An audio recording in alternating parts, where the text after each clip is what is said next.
నమస్తే. ఎన్నో ఆధ్యాత్మిక కార్యక్రమాలు నిరంతరం ఛానల్‌లో ప్రసారమవుతూనే ఉంటాయి.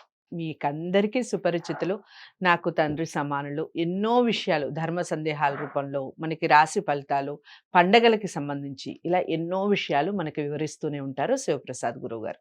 కొత్త సంవత్సరం వచ్చేసింది. కొత్త సంవత్సరంలో మొదటి నెల జనవరి మాసానికి సంబంధించి మాస ఫలితాలు తెలుసుకునే ప్రయత్నం చేద్దాం.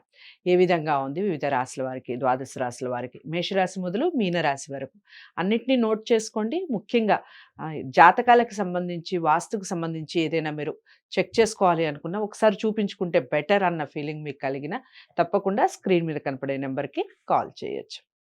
ఇక రాశి ఫలితాలు మొదలు పెడదాం. నమస్కారం గురువుగారు. ఆశీర్వచనం తల్లి. గురువుగారు ఇక తదుపరి రాశి తులారాశి. తులారాశి వారికి ఏ విధంగా ఉంది జనవరి మాసం?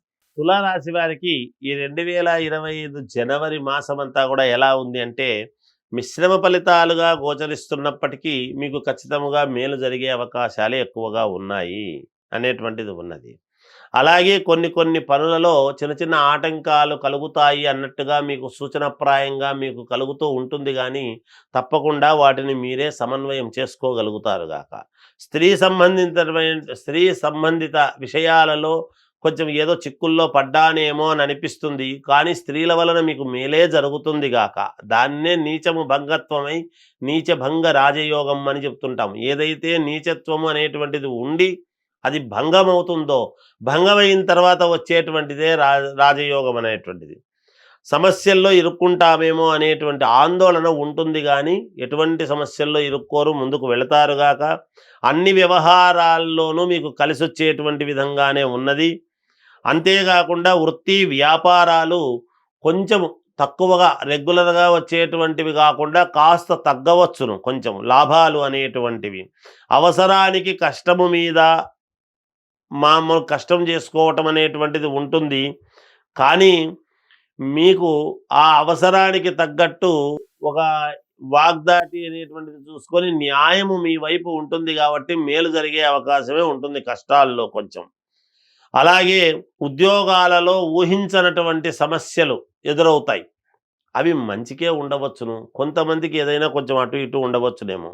కుటుంబమునకు కొన్ని సంఘటనలు అనేటువంటివి ఆశ్చర్యాన్ని కలిగిస్తాయి. సోదరులతో స్థిరాస్తి వివాదాలు కలిగి దాన్ని అనుకూలవంతముగా మార్చుకోగలుగుతారుగాక. అంతేకాకుండా గృహ నిర్మాణ కార్యక్రమాలు చేపట్టాలి అనేటువంటి దాని మీద ఎక్కువగా మొగ్గు చూపుతారు. వివాదాలకు దూరముగా ఉండాలి అనేటువంటి భావనతో ఉండిపోతారుగాక. మీరు కొన్ని ప్రయత్నాలు, భూపరమైనటువంటి ప్రయత్నాలు కానీ, రియల్ ఎస్టేట్ వ్యవహారంలో చేసేటువంటి ప్రయత్నాలు కానీ, లేకపోతే మీకు ఆదాయానికి సంబంధించినటువంటి ప్రయత్నాలు ఏది చేసినా కలిసొచ్చేటువంటి విధానముగానే ఉన్నది. ఆలోచనలలో ఆకస్మికంగా మార్పులు తీసుకొని వెంటనే ఉన్నతమైనటువంటి దిశకు మారేటువంటి అవకాశము ఉన్నది మీరు ఉన్నట్టుండి కూడా.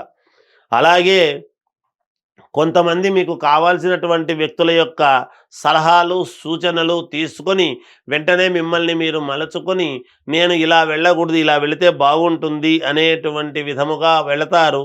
దాంట్లో ధనలాభం, మరి భూలాభము ఇవన్నీ కూడా అనుకూలిస్తాయి గాక. భూ క్రయ విక్రయాలలో మీకు మంచి లాభాలు ఉండబోతున్నాయి.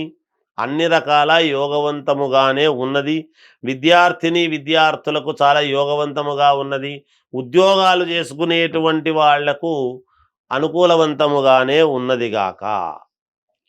తులారాశి వారికి కూడా బానే ఉంది అన్నట్టుగా చెప్పారు గురువుగారు. ఇక రంగులు దిక్కుల విషయం, దైవారాధన విషయం. దైవారాధన విషయానికి వచ్చేటప్పటికి శ్రీ వెంకటేశ్వర స్వామి, అమ్మవారు వెంకటేశ్వర స్వామిని ఎక్కువగా ఆరాధించండి, మేలు జరుగుతుంది మీకు. అలాగే వస్త్రాలు వేసుకోవాలి అనుకున్నప్పుడు మీరు కలర్ఫుల్గా మీ ఇష్టం, మీకు నచ్చిన కలర్ వేసుకోవచ్చును, ఏమీ ఇబ్బంది లేదు, బాగుంటుంది. అంతేకాకుండా దిక్కుల విషయానికి వచ్చేటప్పటికి 4 దిక్కులు పనిచేస్తాయి గాక. తులారాశి వారికి కూడా చాలా బాగుందండి మాసం అంతా కూడా. దిగులు పడాల్సిన అవసరం ఏం లేదు. చిన్న చిన్న పరిహారాలు చెప్పారు, వాటిని చూసుకోండి. ఇక రంగులు దిక్కుల విషయం ఏదైతే ఉందో అన్ని రంగులు వేసుకోవచ్చు. దిక్కులు కూడా అన్ని దిక్కులు కలిసి వస్తాయి. ఎక్కువగా వెంకటేశ్వర స్వామిని, అమ్మవారిని ఎక్కువగా ఆరాధించే ప్రయత్నం చేయండి. ఏదేమైనప్పటికీ ప్రతి రాశికి చెప్తూనే ఉన్నాను. జాతకాల్ని పరిశీలించుకొని పరిహారాలు చేసుకోవడం వల్ల శుభ ఫలితాలుంటాయి. జాతకాల్ని గురువుగారి దగ్గరే పరిశీలించుకోవాలి అనుకున్న వారు స్క్రీన్ మీద కనపడే నెంబర్‌కి కాల్ చేయొచ్చు. వీడియోని లైక్ చేసి, షేర్ చేయండి. ఛానల్‌ని సబ్స్క్రైబ్ చేసుకోండి. తదుపరి రాశితో కలుద్దాం. నమస్తే.